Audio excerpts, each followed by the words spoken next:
တင်ကိုယ်တိုင်ရဲ့အတွေးတွေထဲမှာပဲပိတ်မိနေပြီးအတိတ်အကြောင်းတွေကိုပြန်တွေးလိုက်အနာဂတ်အတွက်စိုးရင်လိုက်ဒါမှမဟုတ်အသေးအဖွဲကိစ္စလေးတွေကိုပဲအလွန်ကျွမ်းစမ်းစစ်နေပြီလို့စိတ်ပင်ပန်းနေဖို့ပါသလားဒီလိုခံစားရတာတင်တယောက်တည်းမဟုတ်ပါဘူးကျွန်တော်တို့ရဲ့စိတ်ဟာအမြဲတမ်းတစုံတစ်ခုကိုထိန်းချုပ်ချင်နေတတ်တဲ့တည်ငြိမ်မှုနဲ့အထိပ္ပယ်ကိုပဲရှာဖွေနေတတ်တဲ့လဲပတ်နေတဲ့အရာတစ်ခုလိုပါပဲဒါပေမဲ့မြတ်စွာဘုရားကငြိမ်းချမ်းမှုဆိုတာကိုယ်စိတ်ကနေပဲလာတာပါအပြင်မှာသွားမရှာပါနဲ့လို့ဟောကြားခဲ့ပါတယ်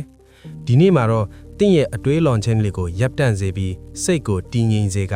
ဘဝရဲ့ဘလို့အခြေအနေမျိုးမှမဆိုစစ်မှန်တဲ့ငြိမ်းချမ်းမှုကိုရှာဖွေတွေ့ရှိနိုင်မဲ့ဗုဒ္ဓရဲ့အားကောင်းတဲ့တရားတော်6ပါးကိုအတူတူလေ့လာကြည့်ကြရအောင်အကယ်၍သင်ဟာစိတ်ထဲကဆူညံတန်တွေကိုငြိမ်းသက်ပြီးကိုယ့်ရဲ့အတွင်းစိတ်ငြိမ်းချမ်းမှုနဲ့ပြန်လည်ချိတ်ဆက်ခြင်းပြီးဆိုရင်တော့အတူတူစတင်လိုက်ကြရအောင်ဗုဒ္ဓဘာသာမှာတော့မငြိမ်မသက်ဖြစ်နေတတ်တဲ့စိတ်ကိုမြောက်စိတ်လို့တင်စားခေါ်ဝေါ်ကြပါတယ်သူကအတွေးတစ်ခုပြီးတစ်ခုစီကိုအမြဲတမ်းခုန်ကူးနေတတ်ပြီးတိတ်ဆိတ်မှုကိုမုံတီးကအရာရာတိုင်းကိုထိန်းချုပ်ဖို့ကြိုးစားနေတတ်ပါတယ်ဒီလိုမငြိမ်မသက်ဖြစ်နေတာဟာတဘာဝပဲဆိုတာကိုမြတ်စွာဘုရားသိရှိနားလည်ခဲ့ပါတယ်ဒါပေမဲ့ကျွန်တော်တို့ကအဲ့ဒီစိတ်ကိုအစာကျွေးနေသေးတော့ငြင်းချမ်းမှုမရနိုင်ပါဘူးဒါကြောင့်ပထမဆုံးအချက်အနေနဲ့တတိတရားဟာငြင်းချမ်းရေးအတွက်ပထမဆုံးခြေလှမ်းဖြစ်ပါတယ်အတွေးတွေကိုအတင်းတိုက်ခိုက်နေမဲ့အစားရိုးရိုးလေးပဲစောင့်ကြည့်လိုက်ပါနောက်တစ်ခါတင်းစိတ်ထဲမှာအတွေးတွေရှုပ်ထွေးလာရင်ခဏရပ်ပြီးကိုအော်တွေးနေတာပဲလို့တိုးလေးပြောလိုက်ပါဒီလိုလေးတတိကတ်လိုက်တာဟာတင်းစိတ်နဲ့အတွေးတွေထားမှာနေရာလွတ်လေးတစ်ခုဖြစ်လာစေပြီးငြင်းချမ်းမှုပေါက်ဖွာလာဖို့အခွင့်အရေးရသွားပါလိမ့်မယ်ဒုတိယချက်ကတော့မြတ်စွာဘုရားရဲ့နတ်နဲတဲ့အဆုံးအမတစ်ခုဖြစ်တဲ့အနိစ္စတရားပါပဲကျွန်တော်တို့ကြုံတွေ့နေရတဲ့စိတ်ခံစားမှုအသွေးစိုးရိမ်မှုတွေအားလုံးဟာဖြစ်ပေါ်လာပြီးခဏတာအတွဲမှာပဲပျောက်ကွယ်သွားတတ်ပါတယ်ဒါပေမဲ့ကျွန်တော်တို့ကမမြဲတဲ့အရာတွေကိုအတင်းဆုပ်ကိုင်ထားမိလို့သာဆင်းရဲဒုက္ခရောက်နေရတာပါအသွေးတွေဟာကောင်းကင်ပေါ်မှာဖြတ်တန်းသွားတဲ့တင်တိုက်တွေလိုပဲဆိုတာကိုသင်သိလာတဲ့အခါအဲ့ဒီအသွေးတွေနောက်ကိုအတင်းလိုက်မပါတော့ပါဘူးဒါကြောင့်စိတ်ရှုပ်ထွေးတဲ့အခါဒါလည်းပြီးသွားမှာပါလို့ကိုပြန်ပြောပေးပါအနိစ္စဆိုတာကြောက်စရာမဟုတ်ပါဘူးအဲ့ဒါဟာဘယ်မုန်တိုင်းဘယ်စိုးရိမ်မှုဘယ်အသွေးဆိုးမဆိုထာဝရမရှိဘူးဆိုတဲ့လက်ဆောင်တစ်ခုပါပဲတတိယအချက်အနေနဲ့ကတော့တတိတရားနဲ့လက်ရှိအချိန်မှာရှင်းတမ်းမှုပါအတွေးလွန်ခြင်းတွေဟာအတိတ်နဲ့အနာဂတ်မှာပဲအသက်ဝင်နေတတ်ပါတယ်ဒါပေမဲ့စစ်မှန်တဲ့ငြိမ်းချမ်းမှုဆိုတာအခုလက်ရှိအချိန်မှာပဲရှိပါတယ်ဒါကြောင့်စားတဲ့အခါစားတာကိုပဲအာရုံစိုက်ပါလမ်းလျှောက်တဲ့အခါလမ်းလျှောက်တာကိုပဲအာရုံစိုက်ပါအသက်ရှူတဲ့အခါမှာလည်းအသက်ရှူခြင်းကိုပဲအာရုံစိုက်ပါဒီလိုလေးစက္ကန့်ပိုင်းလောက်ပဲဖြစ်လက်ရှိအချိန်မှာအပြည့်အစုံနေထိုင်ကြည့်လိုက်ပါအခုချက်ချင်းအသက်ကိုဝါရှူသွင်းပြီးဖြည်းဖြည်းချင်းပြန်ထုတ်ကြည့်ပါအောင်အဲ့ဒီအချိန်မှာသင်ဟာလုံးဝလွတ်လပ်သွားပါလိမ့်မယ်စတုထအချက်ကတော့လွတ်ချတတ်အောင်လေ့ကျင့်ဖို့ပါတွေ့အားမှုဟာဒုက္ခအလုံးရဲ့အရင်းမြစ်ပါကျွန်တော်တို့ကရလတ်တွေသူများတွေရဲ့အမြင်တွေကိုယ့်ရဲ့ပုံရိပ်တွေနဲ့ကိုမျောလင့်ထားတွေကိုအတင်းဆုပ်ကင်ထားမိလို့သာစိတ်တွေရှုပ်ထွေးနေတာပါ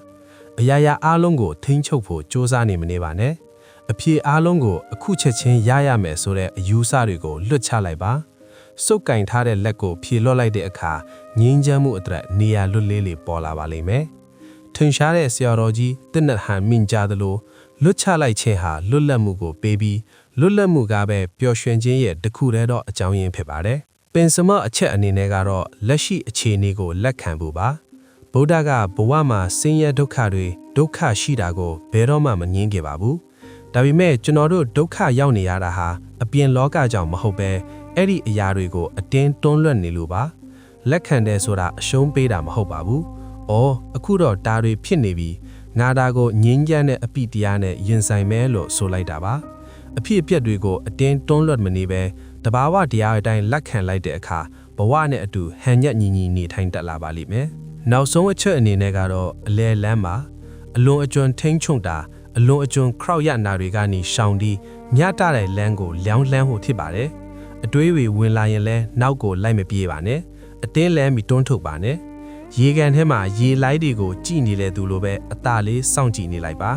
အဲ့ဒီလိုမြတ်တဲ့စိတ်အခြေအနေမှာငြင်းချမ်းမှုကတင့်စီအလိုလိုရောက်လာပါလိမ့်မယ်ဒီတရားတော်တွေကိုနေ့စဉ်ဘဝမှာအမြဲတတိရပေးပါတတိတရားကိုအသုံးပြုပါအရာအလုံးမမြဲဘူးဆိုတာကိုသိထားပါလက်ရှိအချိန်မှာပဲရှင်သန်ပါတွေ့အားမှုတွေကိုလွတ်ချတတ်ပါ ထွတ်ပြက်နေတာတွေကိုလက်ခံပါပြီးတော့စိတ်ကိုအမြဲမြတ်တအောင်ထားပါဒီလိုလှုပ်ဆောင်သွားရင်အသွေးတွေဟာတင့်ကိုဒုက္ခပေးနိုင်ပါမဟုတ်တော့ဘဲတင့်ရဲ့ငြင်းချမ်းမှုတွေပြန်ပြီးထွန်းလန်းလာပါလိမ့်မယ်တင့်စိတ်ကတော့အမြဲတွေးနေအောင်ပါဒါပေမဲ့တင်ဟာတင့်ရဲ့အသွေးတွေမဟုတ်ပါဘူးတင်ဟာအဲ့ဒီအသွေးတွေနောက်ခံမှာရှိတဲ့တည်ငြိမ်တဲ့အတိတရားသာဖြစ်ပါတယ်ဒီနေ့ဗီဒီယိုလေးကတင့်အတွက်ငြင်းချမ်းမှုလေးတစ်စုံတရာရရှိသွားခဲ့တယ်ဆိုရင်တော့မှတ်ချက်မှာ emoji လေးတစ်ခုခြံခဲ့ခဲ့ပါဦးနောက်ထပ်လည်းအေးချမ်းပြီးအဓိပ္ပာယ်ရှိတဲ့ဘဝတစ်ခုအတွက်ဗုဒ္ဓရဲ့တရားတော်တွေကိုလေ့လာခြင်းတယ်ဆိုရင်တော့ကျွန်တော်တို့ရဲ့အတိုင်းဝိုင်းလေးကိုဝင်ရောက်ဖို့မမေ့ပါနဲ့အောင်အားလုံးပဲအမြဲတတိတရားရှိပြီးအေးချမ်းတဲ့ဘဝကိုပိုင်ဆိုင်နိုင်ကြပါစေ